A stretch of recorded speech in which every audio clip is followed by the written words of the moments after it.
नमस्ते, स्वागत है आपका रिपोर्ट वाला 24 में। मैं आशीष शुक्ला हूँ। यह सिबली नेशनल कॉलेज है, जिसकी पहचान प्रदेश ही नहीं पूरे देश में है। यहाँ के छात्र आगे चल के डॉक्टर, इंजीनियर और कई छात्र जो है देश विदेश में भी अपनी सेवा दे रहे हैं। राजनीति की बात करूं तो सिबली नेशनल कॉलेज ऐसा कॉलेज है जहाँ के कई छात्र नेता प्रदेश में नहीं बल्कि देश में भी अपनी जो है बेहतरीन राजनीति के लिए जाने जाते हैं। दोस्तों, आपको पता है कि उत्तर प्रदेश में विधानसभा का चुनाव चल रहा है और कई नेता दल छोड़कर दूसरे दल में जा रहे हैं। हम जब छात्रों से बातचीत कर रहे थे तो इनका कहना था कि राजनीति में तो इस तरह की बदलाव आई है कि नेता वक्त को देखते ही, टिकट न मिलते ही या विचारधाराओं का जो नेताओं के विलय होता जा रहा है, क्षरण होता जा रहा है, यह निश्चित तौर पर नुकसानदेह है। राजनीति कैसी होनी चाहिए यह हम इन्हीं छात्रों से बात करेंगे, क्योंकि यही छात्र आगे देश का भविष्य है। हमारे साथ कुछ छात्र हैं, उनसे पूछते हैं कि राजनीति, वो किस तरह की राजनीति को पसंद करते हैं। क्या नाम है आपका? जी, मेरा नाम सिद्धार्थ श्रीवास्तव है। सिद्धार्थ जी, कैसी राजनीति चाहते हैं? यहाँ तो ये ऐसा कॉलेज है जिसकी धमक पूरे देश में देखी जाती है, तो किस तरीके की राजनीति आप पसंद करते हैं और आज की राजनीति को देख के क्या कहना चाहेंगे? आज की राजनीति को अगर मैं देखते हुए सिर्फ ये कहना चाहता हूँ कि अगर राजनीति है तो राजनीति निष्पक्ष होनी चाहिए, क्योंकि जो देश हमारा है ये नेता चलाते हैं। ये विधानसभा में और संसद भवन में बैठे हुए हमारे माननीय मंत्री जी और माननीय सांसद जी चलाते हैं, न कि कोई ब्यूरोक्रेट चलाता है। ब्यूरोक्रेट्स उनके आदेश का सिर्फ पालन करते हैं। तो कहीं न कहीं जो टिकट न मिलना, अभी जैसा आप बोले कि टिकट न मिलना, उसके बाद फिर बाद में कई नेताओं का उत्पीड़न भी उस परिवार से, उस जिले से नाता खत्म कर देना, तो कहीं न कहीं जो राजनीति है इसको निष्पक्ष होना चाहिए और हर मुद्दे को देखना चाहिए। ऐसा नहीं कि आप स्वार्थ को सीधा करने के लिए संसद भवन में गए हैं, तो बिना स्वार्थ को सीधा किए संसद भवन में जाना ये उचित नहीं लगता है।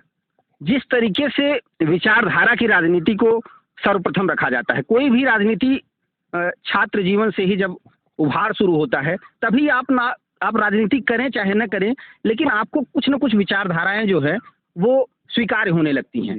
क्या आपको लगता है कि बहुत तेजी से विचारधाराओं का पतन हो रहा है राजनीति में? जी, मुझे ऐसा लगता है कि कहीं न कहीं विचारधारा में अगर छात्र से अगर एक पहले चरण से बात की जाए, जहाँ से एक नींव पड़ती है किसी राजनेता की, किसी छात्र को उसको नेता बनने की जहाँ से शुरुआत की जाती है, जहाँ से कहानी उसकी शुरू होती है, तो एक सकारात्मक सोच के साथ एक समाज में देखना चाहिए कि किसका उत्पीड़न हो रहा है और किसके पक्ष में है और किसके विपक्ष में है। आजकल तो मैं देखता हूँ कि कई ऐसे नेता हैं जो गलत पैरवियां करते हैं। गलत व्यक्ति अगर वो है फिर भी उसका उत्पीड़न होता है, फिर भी उसका संरक्षण करते हैं। ये कहीं न कहीं उचित नहीं लगता है। मेरा ऐसा मानना है कि ऐसा कहीं न कहीं राजनीति से इसको कोसों दूर होना चाहिए। राजनीति इसमें नहीं आनी चाहिए कि किसी गरीब का उत्पीड़न हो रहा है और उससे जो ऊपर है, क्योंकि हमारी जो भारत की अर्थव्यवस्था है जब लागू हुई तो ये मिश्रित अर्थव्यवस्था थी, क्योंकि अगर समाजवाद और पूंजीवाद अर्थव्यवस्था में जहाँ पे शोषण होता था, इसको खत्म करके मिश्रित अर्थव्यवस्था को अपनाएगी, जहाँ पे रोटी दाल मकान हर आदमी को, चाहे वो अमीर हो या गरीब, सबको मुहैया होना चाहिए। आप कैसे नेता को देखना चाहते हैं? अभी किस तरह का राजनीति हो, किस तरह के नेता जीत करके सदन में जाएं तो आपको लगेगा कि नहीं, यह अच्छा हुआ है?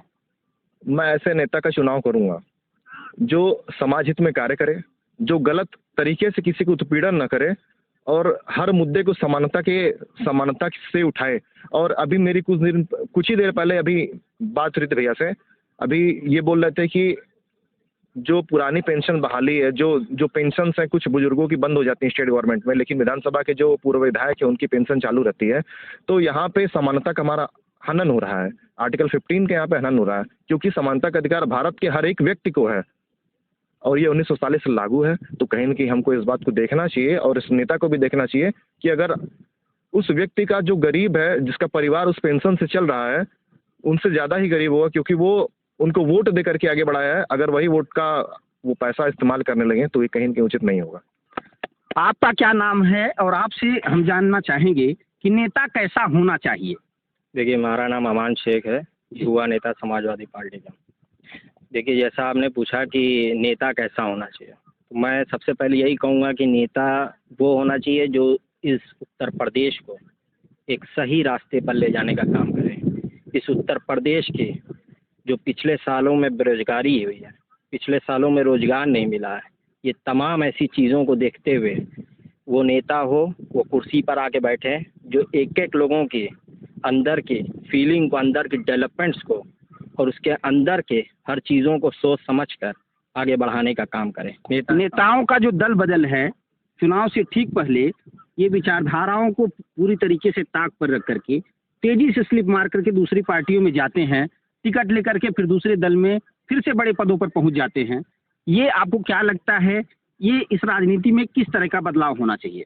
देखिए, ये जो नेता का दल बदल चल रहा है आजकल, नेता देख रहे हैं कि जिसकी लहर चल रही है उस लहर में भाग रहे हैं, और उस लहर में जाने के बाद जो जिस क्षेत्र से विधायक बन के आते हैं और जीतने के बाद दरी और चटाई लेकर घर पे बैठ जाते हैं। पिछले सालों में जमीनी हरकत पे उतर के काम नहीं करा पा रहे हैं।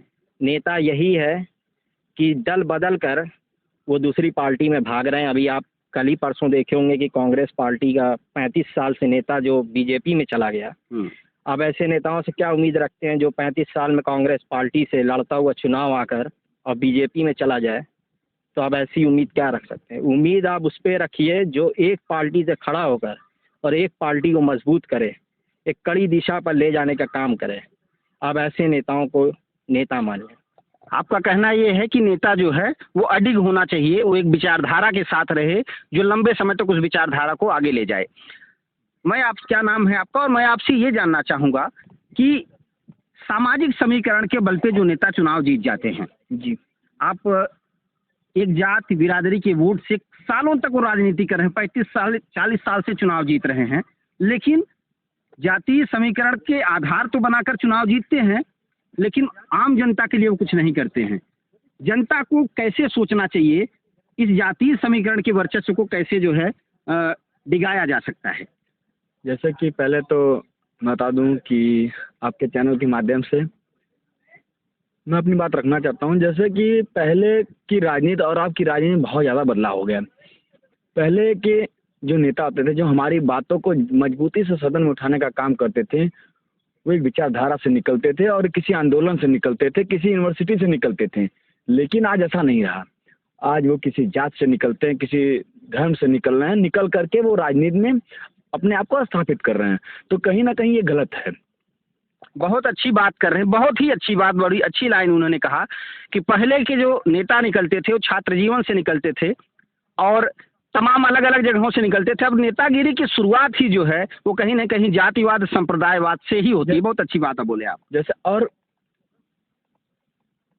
पार्टियां अपने व्यक्तिगत फायदे के लिए ऐसे लोगों को संरक्षण देने का भी काम करती है, जो कहीं ना कहीं आने वाले समय में वो समाज के लिए और देश के लिए दोनों ही घातक है। मैं वोटर से और आम नागरिक से जो राजनीति से बहुत दूर है, उनको राजनीति से कुछ लेना देना नहीं है। मैं जानता हूं कि 98% लोग ऐसे हैं जिनको राजनीति से कुछ लेना देना नहीं है। उनको इस बात को सोचना चाहिए कि ऐसे नेताओं को ना वोट करें ना सपोर्ट करें। और मैं तो यहाँ तक मानना है कि एक विचारधारा पे जो पार्टी चलती है उसको सपोर्ट करना चाहिए।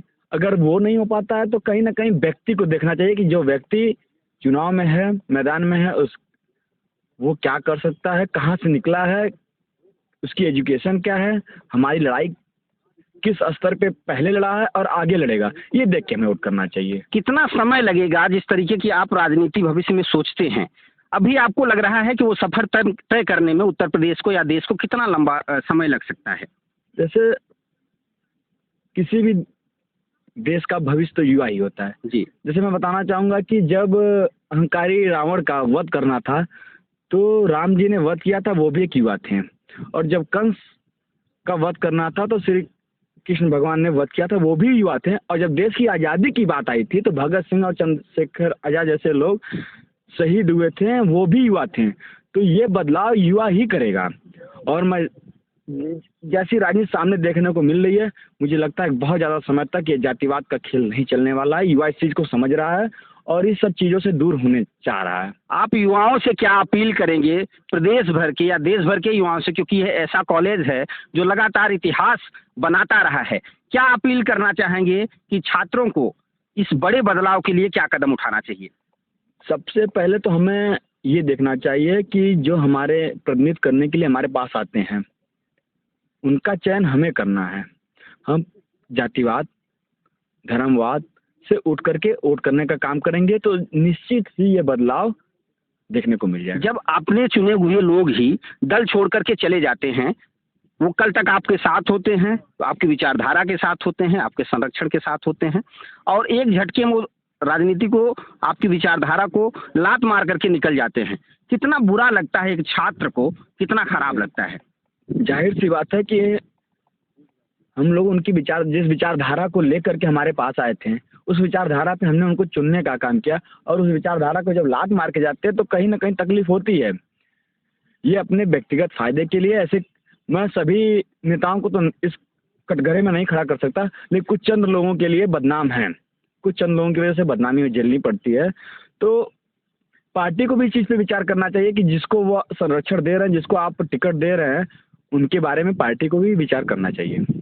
तो दोस्तों, यह सिबली नेशनल कॉलेज है, यहाँ के छात्रों से हम बात कर रहे थे कि जो नेता हैं वो किस तरीके से अपने विचारधारा को तुरंत जो है त्याग करके दूसरा चोला पहन लेते हैं और राजनीति में फिर से चुनाव जीत जाते हैं। इतना ही नहीं, जो राजनीतिक दल हैं वो चुनाव जीतने के लिए किसी भी हद तक, चाहे वो पार्टी चाहे का नेता कुछ भी बयान दिया हो, उसकी विचारधारा कुछ भी रही हो, जनता के साथ उसने कुछ भी किया हुआ हो, लेकिन अगर वो जिताऊ उम्मीदवार है तो दल तुरंत उसे अपनी पार्टी में शामिल करते हैं और सीट के लिए वो जनता के समर्पण को भूल जाते हैं। दोस्तों, सिबली नेशनल कॉलेज है जहाँ के छात्र बेहद बेहतरीन तरीके से अपनी बात रखते हैं और वो मानते हैं कि राजनीति में इस तरह का जो अधिकार है, इस तरह की जो व्यवस्था है वो खत्म होनी चाहिए। आप देख रहे हैं रिपोर्ट वाला 24 चैनल को लाइक शेयर सब्सक्राइब करें। नमस्कार, धन्यवाद।